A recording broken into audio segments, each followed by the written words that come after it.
नाज़रीन उॾेरो लाल जी जदोजहद कमेटी पारां मटियारी ज़िले अंदर अमन अमान वधंदड़ मंशियात ऐं पुलिस जी ज़्यादतियुनि ख़िलाफ़ एहतजाज कंदे अलामती बुख हड़ताल कई वई।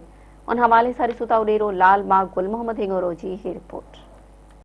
जी नाज़रीन, असां हिन वक़्तु मौजूद आहियूं उॾेरो लाल स्टेशन में, जिते जदोजहद कमेटी पुलिस ऐं ज़िले इंतज़ामिया ख़िलाफ़ सख़्त एहतजाज करे रही आहे। उन हवाले सां हू मेरान टीवीअ सां पंहिंजा वीचार कहिड़ी रीति वंडींदा, अचो त खान मालूम करियूं। टीवी जे साम्हूं आहे त उन सां गॾु असांजो जेको मटियारी ज़िलो आहे, इन मटियारी ज़िले जे अंदरि असां ॾिसी रहिया आहियूं त सॼी सिंध खां वधि में वधि जेका लुट मार आहे ऐं जेका फुरियूं धाड़ा ऐं चोरियूं आहिनि, जेका मंशात फरोशी आहे, जेको ॿेलनि ते कब्ज़ा आहिनि, जेका इस्पतालुनि जी अबतर सूरत हाल आहे, जेका तइलीमी इदारनि जी तबाही आहे ऐं जेके इन इदारनि जे अंदरि जेका सगारियुनि धुरनि जो हिकिड़ो जी हिकु हठी जेका क़ाइमु आहे, त मुंहिंजे ख़्याल में त ॿियनि ज़िलनि जे अंदरि एतिरी कान्हे का। बदोमिनी जेवर आहे, उन में स्ट्रीट क्राइम आहे, उन में फहाशे जा अॾा आहिनि, उन में मंशात फरोशी आहे, उते हर क़िस्म जो क्राइम थिए पियो। त उनजे करे जेकॾहिं तूं पंहिंजे पाण खे हिकिड़ो मोतबर ऑनेस्ट ऑफिसर थो सम्झी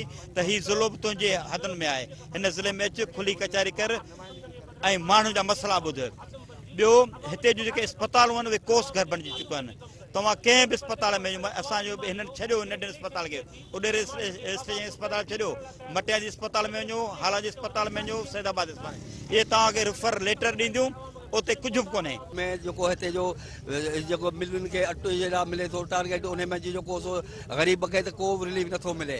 असल में गवर्नमेंट सिंध खां असांजो इहो मुतालबो आहे त नौजवान तबिको जेको उनखे नौकरियूं ॾेई उनखे रोज़गार सां लॻायो वञे। धाड़ा फुरियूं ॾींहं टे जो कारूं चोरी थियो वञनि, मोटरसाइकिलूं ऐं बदअमनी उरूज ते आहे।